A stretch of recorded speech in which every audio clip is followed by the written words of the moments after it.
I'm Lance Calvert. This is the Retail Fix-It podcast.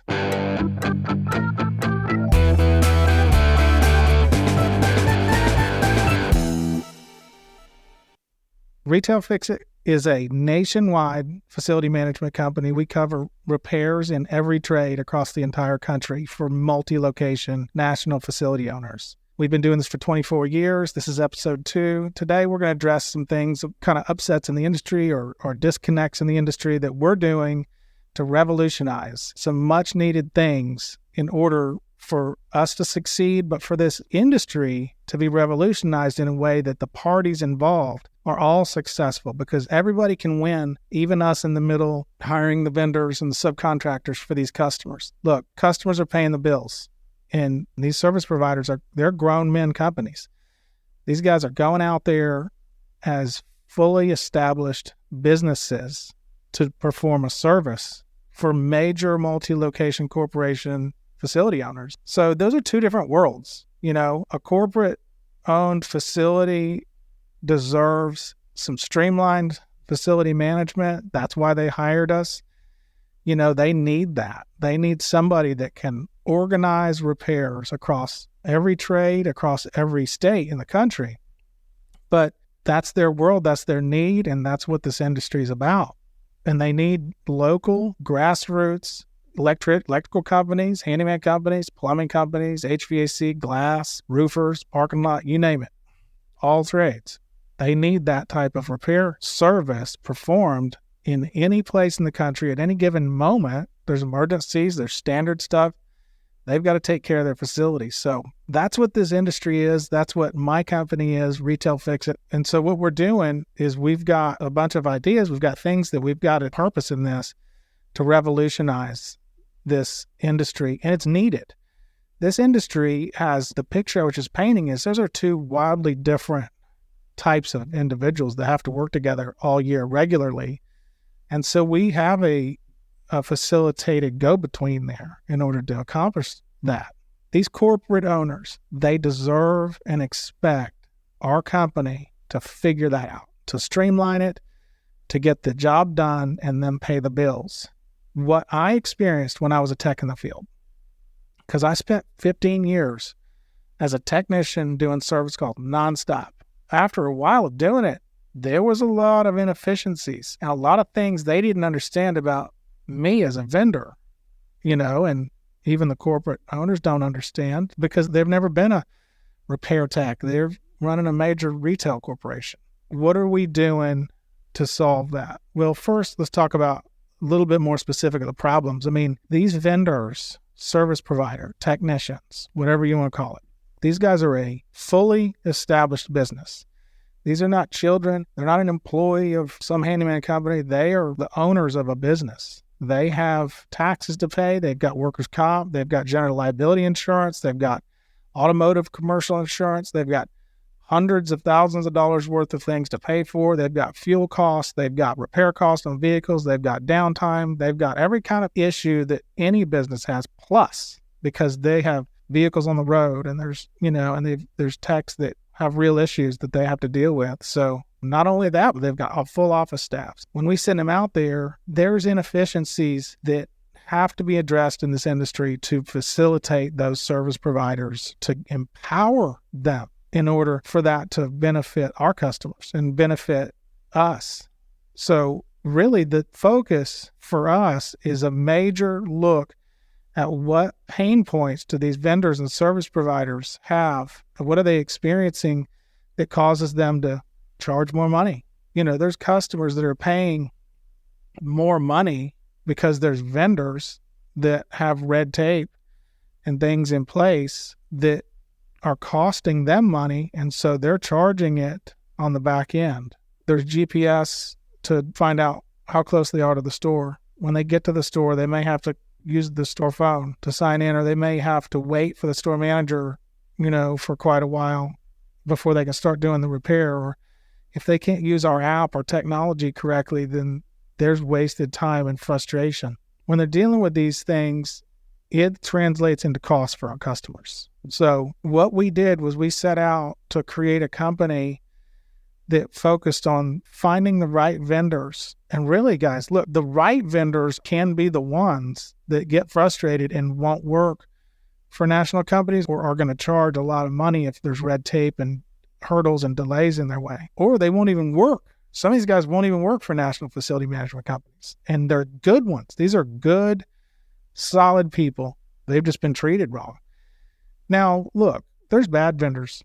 The industry's got a bad rap with a lot of good people.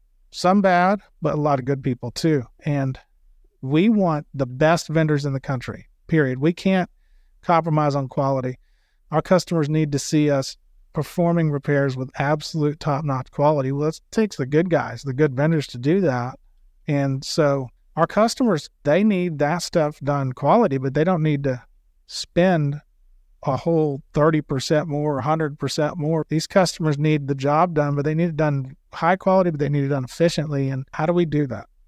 How do we accomplish getting these service providers back on the jobs, the right ones, and doing it with the right service providers, but also happy ones that feel right about doing the job. And that translates into cost. That matters to the customer and it matters to us. So we're still doing some things to solve that, but we're in this to help subcontractors to have a place where they feel like they can work for a company that's literally got their backs. When they do a job for us, and they're going to get paid for that job. They're going to get paid on the terms that we told them they're going to get paid or sooner. These subcontractors, when they pick up the phone to call about an accounting issue, they need a person to answer the phone in accounting. When they sign on with a national facility management company, they're excited signing on. But the first job they get, I can tell you what's on their mind. I wonder if I'm going to get paid. I wonder how they're going to treat me. I wonder if they're going to be rude or understand when I call them. I wonder if their processes are going to run me through so many hurdles that I'm going to have to do my job and their job at the same time. We have absolutely got to ensure quality. We've got to control cost. We've got to communicate well, and we've got to facilitate our customers. They're paying the bills. And this is what I'm saying. In order to accomplish that, I have to go downstream to these service providers, not apply more pressure, more red tape, more hurdles, and more rejected invoices, because it's offensive. When these people have done a job and they get a rejected invoice and they can't get somebody on the phone to talk about it, I'm telling you, they come undone. I mean, we can avoid this and act like we're all high and mighty or something, but you're just shooting yourself in the foot. And there's only so many of these guys. You can't go into a town and hire subcontractors and vendors and say, if you won't do this, I'll find somebody that will. Yeah, I mean, that works for a little while until they're talking, around town.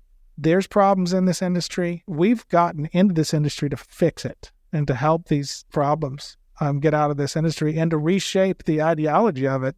We'll talk more about the pain points of service providers and technicians, because I've got plenty of content. I can get into the gritty of any of that, of what hurdles they have to jump through and things. But let's talk a little bit about the solutions and what we've done to solve these issues so far and what we're doing in the industry to win for the customer by finding the right service provider and treating them like a grown man or a grown woman, because that's what's going to ultimately give us the favor we need to get them on site.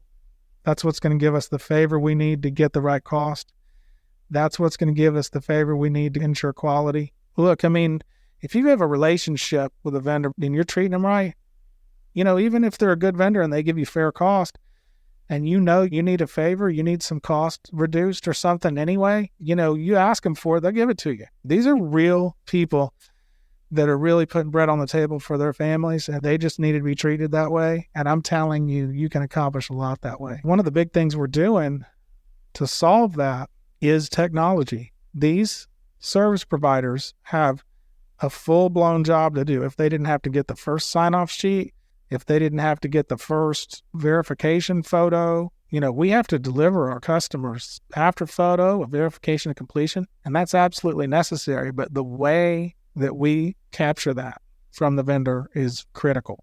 It's critical. It's everything, because if it's not streamlined and it's not easy for the tech, and we're not working with them through those processes and figuring out how to brilliantly streamline that, then it's costing the tech time, valuable time. I mean, it's costing them a substantial time. We've been working for 7 years, literally nonstop, on a fully cloud-based retail fix-it technology program. We're sending the communication to the vendors via email, mobile app, and through their vendor portal in ways that it's instantaneous for them to take that picture or get that sign off or put an estimate in or put their invoice in. And they don't even feel like they're doing it. It's so easy. So they don't have 2 jobs to do. They can do 1 job. How do we treat these service providers? That matters a tremendous amount. These techs are out there and they're in a fight of traffic.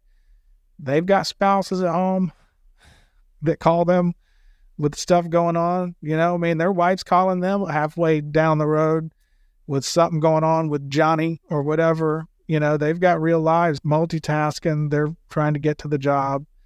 Before they leave their house, they've got to make sure they got the right tools on the truck. You can't fit every tool on the truck. You got to know what jobs you got mapped out that day. And when they get on the road, they got to make sure they're on schedule. So it's a real science to do their job without any of the other stuff. When they get halfway across town, in Metro Atlanta, you might go Marietta all the way to the south side of Atlanta to a job. I mean, you might spend an hour and a half getting there. Some of these store managers, they're in their own world and they don't realize, these techs have just fought a war just to get there. And, so it matters how these store managers, I'm just going to say it, they've got to welcome these guys, man. Some of these store managers aren't in the right headspace. They'll look right at a customer and say, "Hey, how are you doing?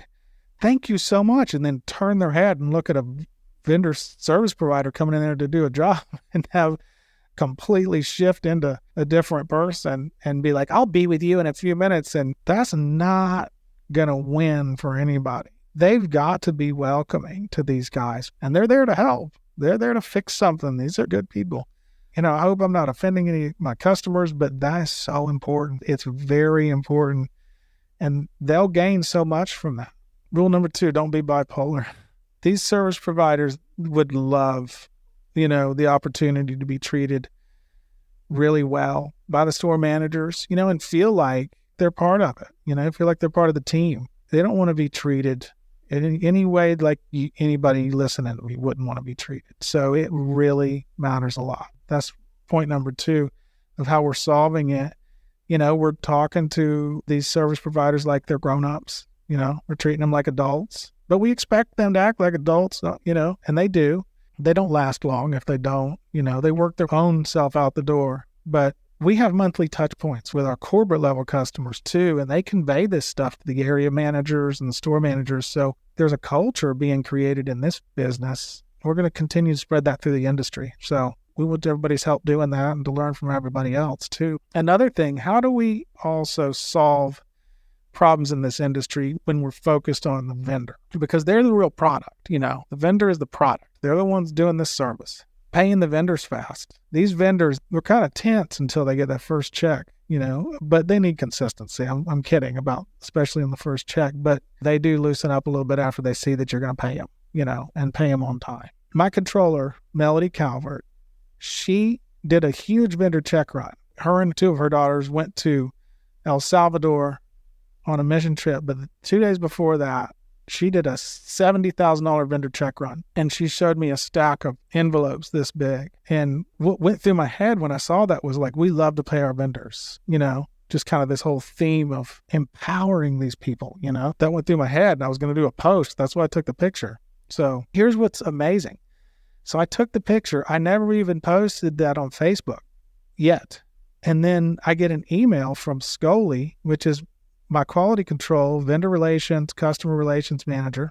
That same check run showed up to a vendor in Las Vegas, and he took the time to email us this. And let me read it to you. He said, "To whom it may concern, this email is regarding work order in Hendersonville, Nevada." I'm going to skip the store name for privacy purposes. He said, "I just want to thank you for sending payment. This was received today, 7/16/24. We are not used to being paid as quickly as RCS has done. Please send many more work orders, and I'm happy to take them on. Thank you very much for such a prompt payment, and I hope to work with RCS very, very soon. I was like, man, this guy took the time to do that, And I was like, this is the vision. These are important things. We've got tons of other podcasts coming where we can continue to learn together about the industry and share with you guys what we're doing to solve facility management in 2024 and beyond. We've got a lot of really cool ideas. We've got no end in sight with technology development. We have a full-blown in-house software team developing software day and night in this company because we don't want to cost our customers more money. We want to make things efficient. We want to solve things for the vendors so we have favor with them and they don't have begrudging costs on their invoices that we have to pass uphill to our customers. That's key. The customers will get on fire for that. If they can get it done streamlined and we're not charging too much and the vendors are happy, that's what we're doing. So I hope you guys like this episode. We're enjoying this. I have to give gratitude to the executive producer of this podcast, Chris Heck. He's been an amazing coach. This is my first time being on air and this kind of thing. It's tough to figure it out. He's been fantastic. I have to say something about my team. They're working right now to manage service calls all over this country for these great customers of ours, and I have an incredible team. They are just absolutely fantastic. I love them to death. They work together. They love each other to death. They care about their customers. They care about these vendors, and that's just what it's all about. So like and share, subscribe to this podcast, share it with your business owner friends. We're not just going to reach facility management people. We want to inspire this business sector of the United States of America because it needs more of some of the things we're talking about in it, and it needs reformation itself. So we're going to take the hill. We're going to do it together. So join the family. We love you guys. God bless you guys. We'll see you next time on the Retail Fix It podcast.